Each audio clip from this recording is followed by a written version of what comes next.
અહીંયા આપણે આપણો એક નવો પ્રોજેક્ટ રીડિંગ કોર્નર એ આપણે શરૂ કરવા જઈ રહ્યા છીએ.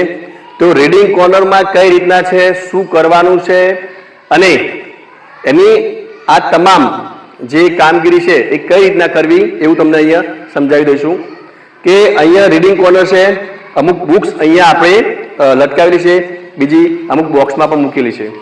તો આ રીડિંગ કોર્નરમાં તમારે શું કરવાનું છે, તમને જ્યારે પણ ટાઈમ મળે, તમે ફ્રી હોવ ત્યારે, કોઈ શિક્ષક રજા પર હોય, પછી તમને જ્યારે પણ વાંચવાની ઈચ્છા થાય ત્યારે તમારે શું કરવાનું છે કે આ રીડિંગ કોર્નરમાંથી તમારે એક બુક્સ લેવાની છે, એ બુક વાંચવાની છે. એ બુક જ્યારે પૂરી થઈ જાય ત્યારે તમારે આપણું રીડિંગ કોર્નરની જે એક ફાઇલ છે એ ફાઇલમાં આ રીતનું તમારું એક પેજ હશે, તમને એક કાર્ડ આપવામાં આવશે. એ કાર્ડમાં તમારી બધી વિગત હશે કે મેં વાંચ્યું, મને શું ગમ્યું, એમાં પુસ્તકનું નામ હશે, મને સૌથી વધુ ગમ્યું, પુસ્તકમાં તમે વાંચ્યું એમાંથી તમને સૌથી વધારે શું ગમ્યું એ લખવાનું છે. પછી એમાંથી તમને શું શીખવા મળ્યું એ તમારે અહીંયા નોંધ કરવાનું છે.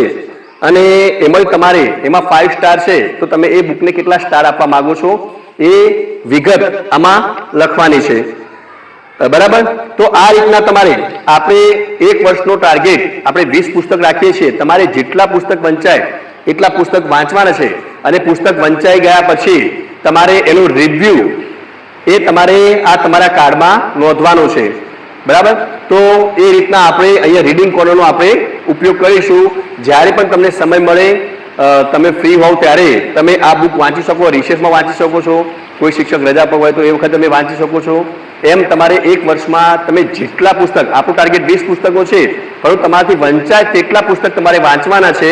અને જે પુસ્તક પૂરું કરો એના પછી તમારે એનો રિવ્યુ એ તમારે આ કાર્ડમાં તમારે નોંધવાનો છે.